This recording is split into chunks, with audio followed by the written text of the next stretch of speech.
Hello everyone, I am Walt, and now we are shooting a video on the 2-move checkmate, okay?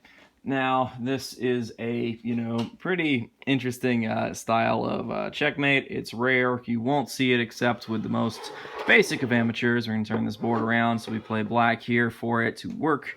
And yes, let's get into how we're going to be doing this 2-move checkmate, okay?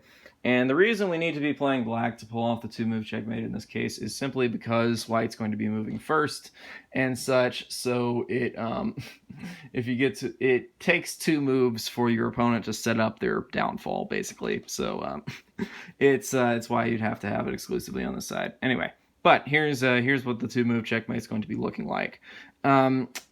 What your opponent's going to be doing if they're messing up enough like this, the 4-move checkmate is something you can do that's pretty easy to pull off, but the 2-move is exclusively based on your opponent being kind of an idiot here.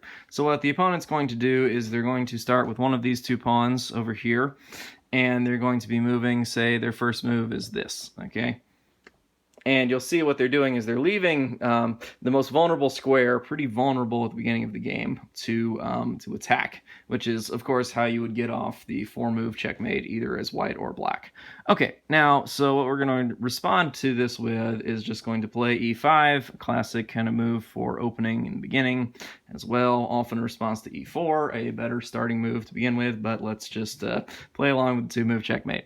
Your opponent will now do this, which is the end of their game here, because what they've done is they've moved forward 2 pawns, okay, in this style, and they've given you a direct diagonal attack on their king, okay? This is where the 2-move checkmate comes in. Queen will move right there, and we have checkmate right, just like that, okay?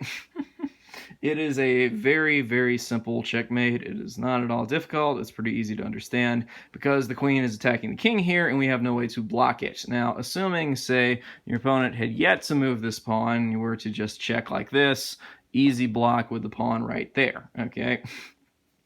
So this only works if these 2 pawns are exposed and the king has no avenue of escape, of course. So if we'd had, like d4 to begin with here anyway, the king, if he was in check in this place, could move over here, etc., all that kind of stuff. So this 2-move checkmate only works if your opponent really messes up. Now you can call it a 3-move kind of checkmate if you do it as white instead. Let's spin the board around, show that one off, because it's the exact same style of thing. It's pretty simple, and it's just funny to see if your opponent does this. Always be ready to pull off this trick. So if you begin with something simple, e4 kind of move, let's say our opponent begins with, they have no clue what they're doing. Let's say they just, play this move here. And let's say that we're going to move to capture their pawn because it's, completely vulnerable. So we're going to move something like this. We're 2 moves in as white here, and we've set up all this kind of stuff. Let's say they're worried about their pawn being attacked, so they're going to defend it like this, because protect the pawn. Then checkmate. Okay, there's no way to block it now. They have set it up exclusively to be attacked like that. So if you play as white, it's 3-move checkmate. If you play it as black, it is a 2-move checkmate possibility. This is the shortest possible checkmate in chess, okay? And that's why it's so fun to see, and that's why it's hilarious to be able to pull it off on your most amateur opponents. So anyway, I'm Walt. This is our, chess video stiff on this channel. Check out the other stuff if you want to. Of course, I have some interesting books on Amazon as well in a self-help and philosophy and psychology area. We have a lot of gaming content on this channel. Welcome to check out any of that stuff. Otherwise, stick around for more chess. So, thanks for watching. I'll see you next time.